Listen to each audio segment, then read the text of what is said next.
Halo semua, selamat datang di channel YouTube saya. Hari ini saya akan membahas tentang seluk-beluk izin penasihat investasi. Jadi di POJK nomor 13 tahun 2025 itu mewajibkan perusahaan sekuritas. Kalau kita baca sih perusahaan sekuritas yang melakukan kegiatan usaha sebagai perantara efek dan penjamin emisi efek. Artinya sekuritas yang bidang usahanya broker sama underwriter yang menggunakan jasa pegiat media sosial atau kita kenal dengan influencer, selebfin ya, selebgram finansial gitu, untuk memiliki izin penasihat investasi, terutama kalau dia tuh sudah melakukan rekomendasi atau pembahasan untuk misalnya buka aplikasinya, download aplikasinya, membahas fitur-fitur di aplikasinya, sampai membahas tentang saham, obligasi, reksadana, dan segala macam bentuk efek lainnya. Jadi subjek hukumnya itu bukan selebgramnya atau financial influencernya, tapi perusahaan sekuritasnya. Jadi kalau misalnya si perusahaan sekuritasnya bekerja sama dengan pegiat media sosial yang tidak memiliki izin penasihat investasi, kemudian bahas saham dan segala macam, yang kena sanksi sekuritasnya, bukan si financial influencernya, gitu. Tapi tentunya kalau mau aman kan sebaiknya si financial influencernya juga memiliki izin penasihat investasi supaya perusahaan sekuritas dapat menjalin kerjasama. Nah, sekarang yang jadi pertanyaan, apa sih bedanya sertifikasi dengan izin? Bagaimana cara dapat izinnya? Karena kalau di dalam POJK spesifik disebut izin, bukan bukan sertifikasi. Kemudian kalau misalnya kita sudah punya izin dari OJK, kewajiban setelahnya apa? Nah, sertifikasi adalah proses penilaian kompetensi atau keahlian seseorang oleh LSP, Lembaga Sertifikasi Profesi. Nah, untuk memastikan bahwa orang tersebut memenuhi standar kemampuan tertentu di bidang profesinya. Jadi, certified itu artinya kamu mampu atau punya keahlian di bidang tertentu.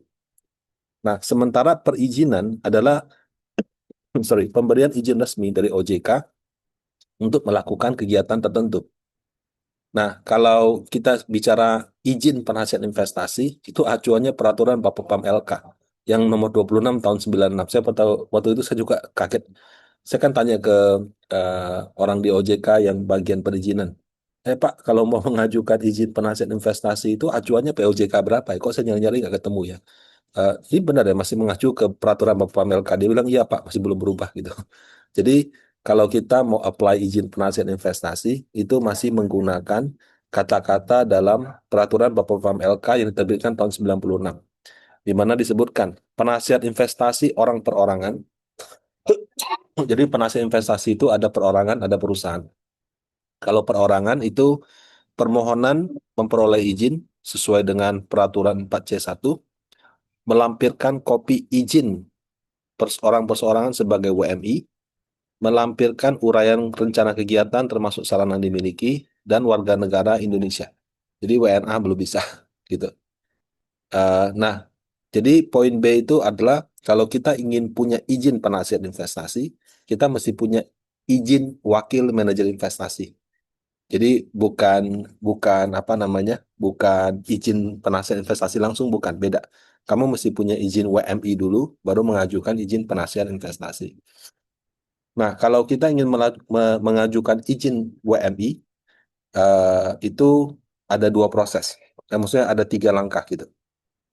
Kalau untuk yang belum berpengalaman, jadi saya nggak pernah kerja di perusahaan MI, saya nggak pernah kerja di sekuritas. Misalkan Anda sama dengan banyak influencer lainnya, Pak, belajarnya kan belajar mandiri aja gitu, autodidak gitu kan. Nah, itu kita kategorikan sebagai non pengalaman ya. Non pengalaman di sini bukan non pengalaman tentang saham investasi, obligasi, reksadana, tapi ke pengalaman bekerja di lembaga jasa keuangan gitu. Nah, jadi pertama Anda harus ikut pelatihan di LPK. LPK itu lembaga pelatihan kerja yang ketika mereka menyelenggarakan pelatihan, kalau Anda selesai, Anda mendapat sertifikat pelatihan yang sesuai dengan standar untuk ujian. Kemudian setelah itu Anda ujian di LSP yang terdaftar, kemudian Anda mengajukan izin ke OJK. Jadi itu untuk yang belum berpengalaman.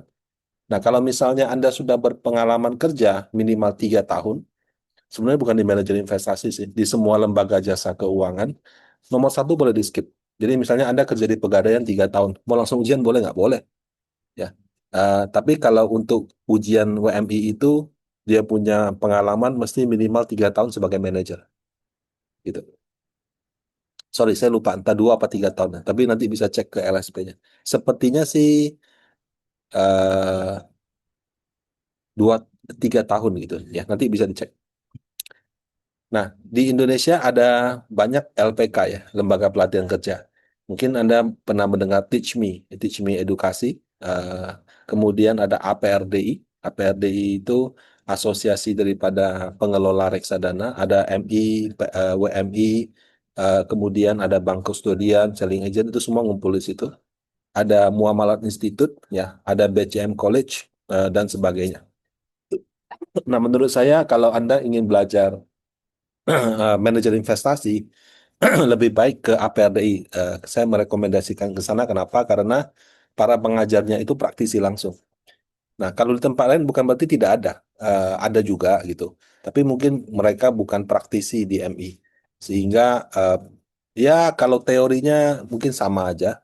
Tapi kan kalau kamu belajar dari orang yang sudah kerja di sana, lebih mengerti tentang dalam-dalamnya gitu. Nah, kalau ingin ke sana, bisa daftar di websitenya Asosiasi APRDI di seperti ini, pps.wapert.or.id. Dulu ini cuma khusus untuk training Wapert, tapi sekarang karena banyak, karena banyak sertifikasi lain, jadi mereka membuka juga izin-izin lain. Nah, setelah menyelesaikan pelatihan, Anda akan mendapat sertifikat pelatihan yang sesuai dengan SKKNI dan KKNI. Nah, SKKNI ini itu kayak kurikulum. Kalau KKNI itu kumpulan kurikulum yang dikhususkan untuk WMI, kumpulan kurikulum untuk broker, kumpulan kurikulum untuk underwriter dan seterusnya. Nah, jadi Anda akan mendapat sertifikat pelatihan yang menjadi syarat kalau Anda nggak punya pengalaman, itu dipakai untuk pendaftaran ujian. Nah, kalau misalnya Anda sudah minimal 3 tahun posisi manajer, ya sertifikat tadi boleh di bypass. Artinya anda mungkin punya pengalaman langsung atau tidak langsung atau belajar dari mungkin teman Anda dikasih tahu ini semua dan Anda sudah bekerja sebagai manajer entah di Pegadaian, entah di multi finance atau di bank, itu boleh tanpa sertifikat pelatihan. Atau sebetulnya ini syarat ini kemarin kita pakai untuk ini sih. Kan kadang-kadang ada aja ya orang sudah kerja di MI belasan tahun lupa perpanjang.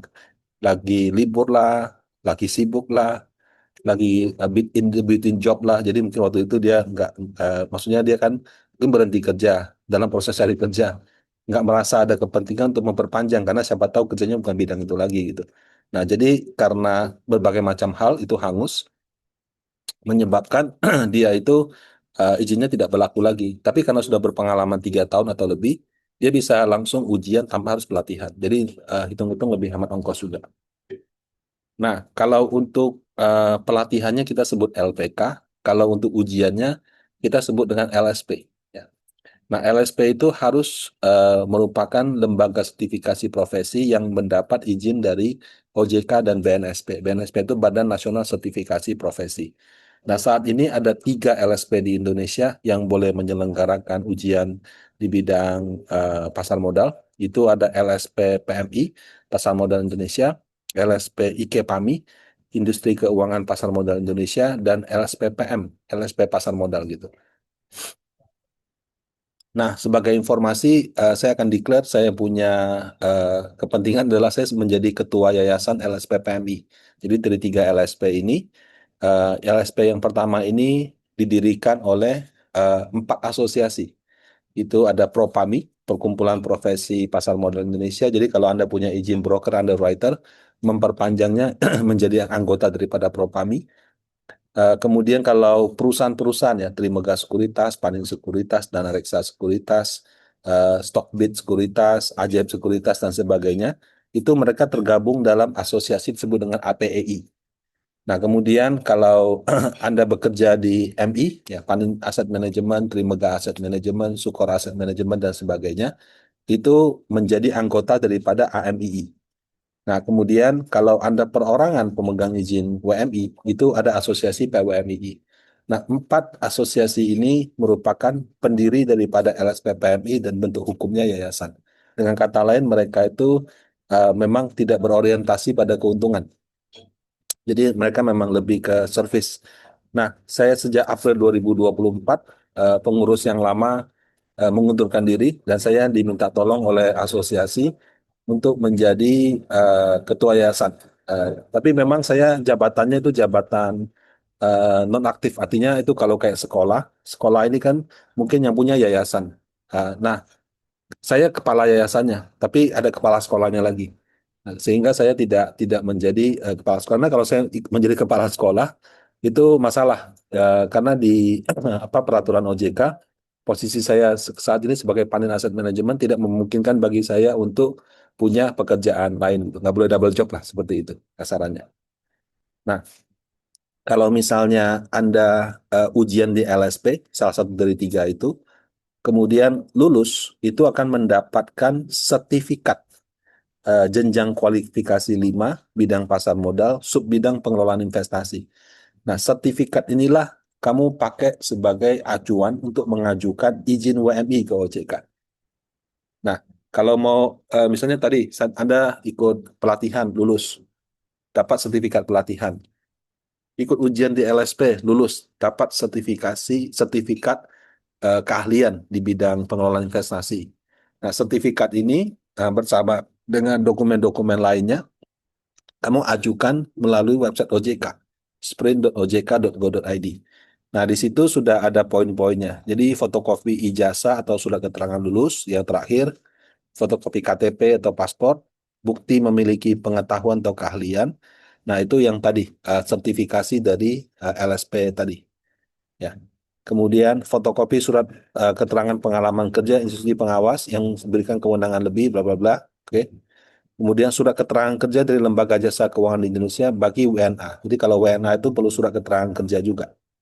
Kemudian fotokopi izin mempekerjakan tenaga asing yang diterbitkan oleh lembaga berwenang. Jadi semacam visa kerjanya gitu. Nah, setelah semua dokumen lengkap, nah kemudian diperiksa oleh OJK. Kalau yang nggak punya catatan buruk di pasar modal sih setahu saya langsung terbit. Tapi kalau misalkan yang dulu mungkin pernah kena kasus atau apa, saya pernah ngobrol sih. Sepertinya izin OJK-nya juga nggak keluar, walaupun dokumennya sudah lengkap. Kenapa? Karena biasanya kalau mereka kena sanksi, ada masa jedanya selama sekian tahun itu tidak bisa di bidang pasar modal seperti itu. Ya.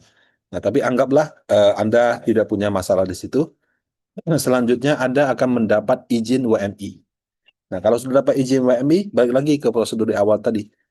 Eh, kita mengisi formulir sesuai dengan permohonan untuk penasihat perorangan, melampirkan izin WMI, melampirkan rencana kegiatan termasuk sarana dimiliki, dan warga negara Indonesia. Jadi kita sudah dapat WMI, kita apply lagi penasihat investasi.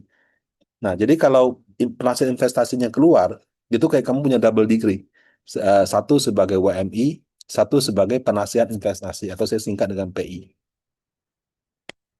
Nah, jadi kalau orang bilang, ini perlu sertifikasi nggak? Bukan. Perlunya izin. Ya. Kalau kamu lulus ujian di LSP, kamu dapat sertifikasi.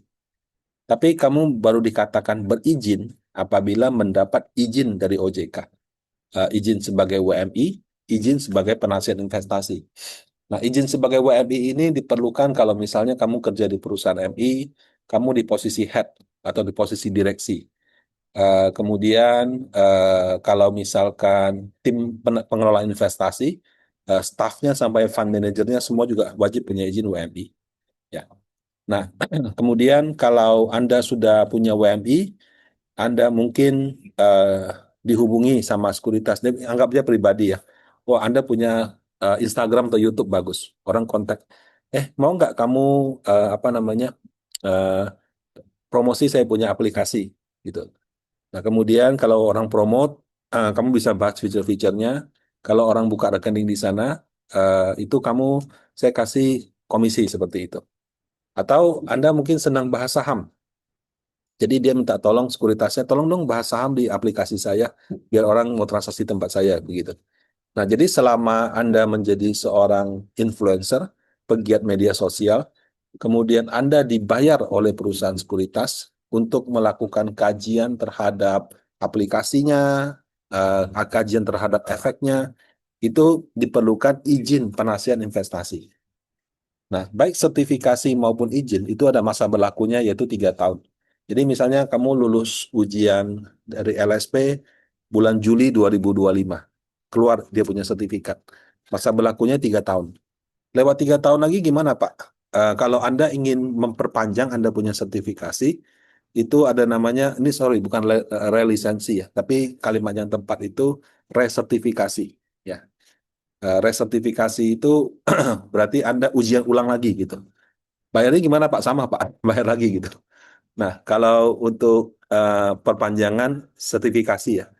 Nah, kalau izin juga sama. Misalnya kamu dapat sertifikasi di bulan Juli. Kamu apply ke OJK, katakan izin OJK-nya keluarnya, let's say Agustus gitu. Nah, nanti Agustus 2028, mereka patokannya bukan 3 tahunnya Agustus, tapi ulang tahun ketiga. Jadi di ulang tahun ketiganya Anda, itu wajib melakukan perpanjangan izin. Nah, kalau perpanjangan izin untuk OJK, itu beda sama perpanjangan sertifikasi. Perpanjangan sertifikasi ini sifatnya opsional. Kamu kalau nggak perpanjang ya sudah nggak ada masalah juga. Yang penting izin OJK-nya diperpanjang. Nah, izin OJK itu untuk diperpanjang, syaratnya mengikuti namanya PPL, Pendidikan Pelatihan Lanjutan. Nah, jadi kalau kamu mengikuti PPL minimal 1 kali dalam 3 tahun, maka kamu bisa memperpanjang lagi izin OJK Anda selama 3 tahun. Seperti itu. Perlu sertifikasi ulang nggak? Nggak usah. Sertifikasi itu opsional, karena dia syarat untuk mengajukan izin. Nah, eh, kalau misalkan PPL-nya gimana Pak caranya? Pendidikan pelatihan lanjutan untuk mengikuti perpanjangan izin. Jadi kalau untuk WMI, Anda mesti menjadi anggota daripada asosiasi PWMII. Karena syarat untuk mengikuti syarat untuk menjadi pemegang izin WMI adalah dapat izin WMI OJK, tergabung dalam keanggotaan asosiasi. Nah, begitu kamu tergabung dalam keanggotaan asosiasi, asosiasi itu setiap 3 tahun sekali, bukan setiap 3 tahun, dia malah setiap bulan. Ada namanya PPL, Pendidikan Pelatihan Lanjutan. Selama peserta kuotanya cukup, mereka jalan gitu.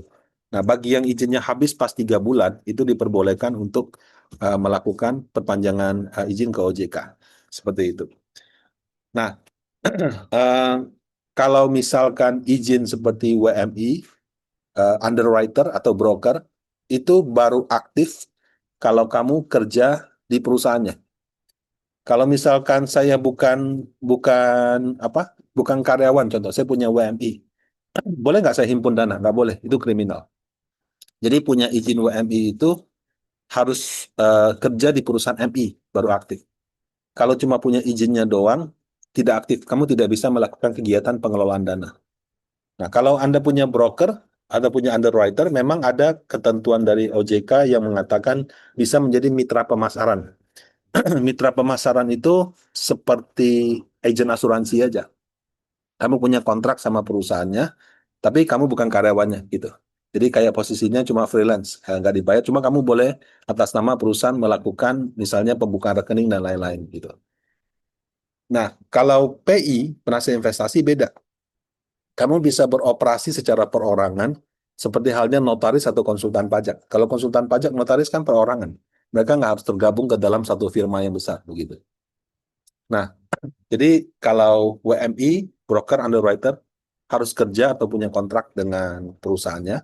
Kalau penasihat investasi itu saya bisa keluar cari klien. Ada yang mau nggak? Saya kasih nasihat gitu. Saya bikin grup saham gitu. Ada rekomendasi. Kamu kalau mau tahu saya punya rekomendasi, kamu bayar. Itu penasihat investasi. Jadi dia bisa beroperasi secara perorangan. Tidak harus memiliki perusahaan.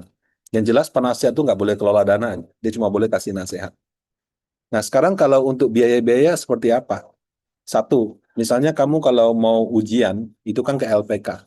Anggaplah saya pakai contoh APRDI ya. Kalau kamu mau ujian WMI melalui Lembaga Pelatihan Kerja APRDI, itu biayanya saya cek di website 3.500.000.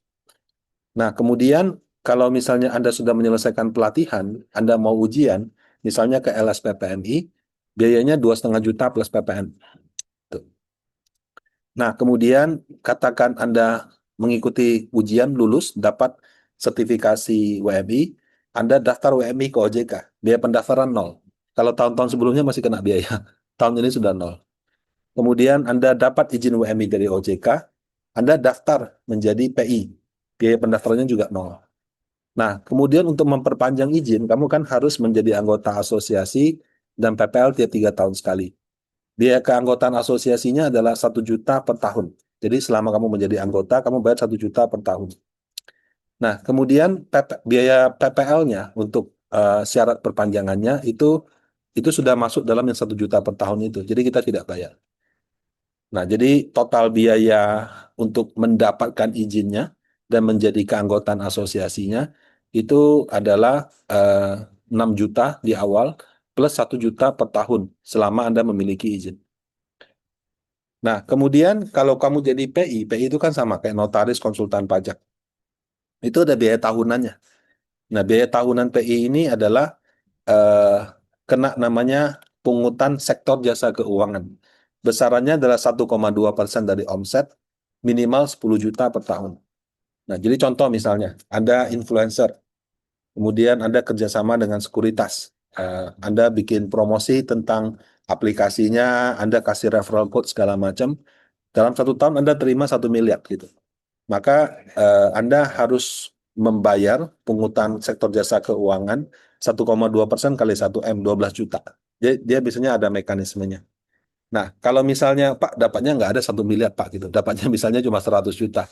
1,2% dari 100 juta kan cuma 1,2 juta. Kalau kurang dari 10 juta, kita bayarnya 10 juta per tahun. Nah, jadi untuk PI ini ada fixed cost minimal 10 juta per tahun. Kalau misalnya usaha penasihat Anda laris gitu ya, banyak yang langganan, banyak referralnya dan segala macam, Anda bahas media saham, bikin grup berbayar segala macam, ternyata bayarannya banyak, ya kamu bayar 1,2% dari itu. Nah, kalau WMI nggak ada biaya tahunan, karena dia kan hitungannya harus karyawan daripada perusahaan. Tapi kalau misalkan Anda PI, boleh beroperasi sendiri, itu bayarnya 10 juta per tahun. Nah, biaya resertifikasi, maaf bukan relisensi ya, itu sesuai harga ujian. Jadi kalau tadi Anda lulus sertifikasi WMI, ini biasanya kejadian kalau misalkan Anda punya izin, terus Anda nggak berpanjang. Terakhir kali misalnya terakhir dapat dari itu adalah 2021. Udah lewat 3 tahun. Kamu mau apply lagi ke OJK, dia sudah bilang ini nggak berlaku. Kenapa? Karena waktu sertifikatnya keluar itu ada masa berlakunya sampai bulan berapa, tahun berapa. Jadi Anda harus ujian ulang lagi. Tapi selama Anda memperpanjang terus Anda punya izin, ya itu nggak diperlukan. Jadi sebetulnya itu opsional. Kalau mau diperpanjang silakan, ya enggak juga nggak apa-apa. Ya. Nah, karena adanya biaya-biaya tersebut, kalau untuk Bapak Ibu yang ingin menjadi penasihat investasi, sebaiknya dipikirkan dengan matang. Ya, let's say Anda sudah siap untuk pendaftaran awalnya 6,5 juta, 6 juta gitu. Kemudian Anda juga sudah siap dengan keanggotaannya yang 1 juta per tahun. Eh, tapi kalau pas Anda tidak menjalankan praktek, terus tahu-tahu harus bayar 10 juta per tahun minimal, siap nggak? Kalau nggak siap ya sebaiknya mungkin WMI aja dulu nggak apa-apa gitu.